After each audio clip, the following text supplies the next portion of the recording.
په جنوبي اضلاع کې 55 زره بیرله تیل روزانه پیدا کیږي چې زمونږ او ستاسو حکومت راغی موږ هلته 600 کناله ځمکه واغسته خو ریفاینري په کرک کې نه جوړوي نن هم هغه کروډ آیل چې دي هغه ټک ته وړي دا کوم انصاف دی دا د خدای تعالی په کوم کتاب کې دي عدالت په دې ناانصافۍ خاموشه پارلیمان کې خو موږ ځکه کمزوري کوي پښتنو په دې خبره به ځان پویه کوو چې ناجایزه پیسه یې په هغه خلکو وګټله کم خلک چې د بابا تقریب خان دا تحریک کمزوري کوي د مذهب جنډه یې هغه خلکو له ورکړې ده او راغلي د پښتنو په خاوره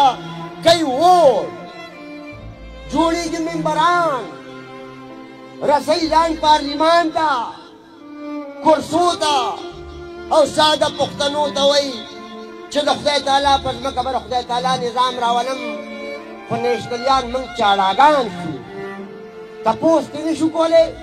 چې ولې راولې دا د پښتنو دا خاوره دا د خدای خاوره نه ده آیا د پښتنو بچو له دا کوم حقوق چې دوی ته عین ورکړي دي که دا دوی ته میلاو شي په ګېډه ماړه شي تعلیم یافته شي په روزګار شي کاروباریان شي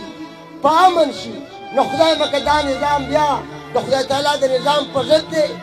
داسې نه ده خو دا به ورته څوک وایي د نصاب نه یې وباسلي د ماس میډیا نه یې وباسلي پارلیمان ته دې نه پرېږدي او زمونږ د خپلو کام پرستو حال دا دی چې موږ په ټکټونو په جګړه شو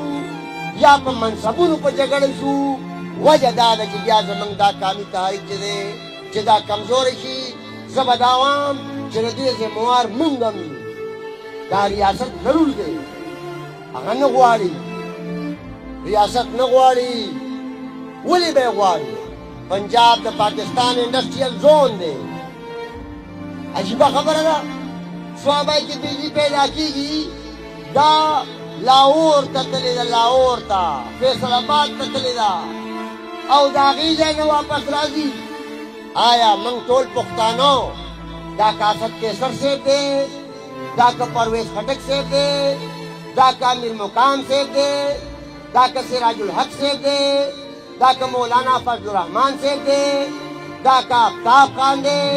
که دا ټول پښتانه دي دې پښتنو ته خواست کوم او دې پښتنو ته سوال کوم چې راځئ ممبرای به هم ګټو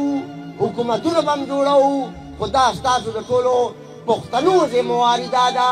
چې هغه چا پسې ودرېږئ چې کوم ستاسو د دې دفتر د دې خاورې د وسیلو وکالت جوړ شي جنګ وکړي دا جنګ جوړ کړي او د دې دپاره به ټولو له یووالي پکار بغیر د یووالي نه نه کېږي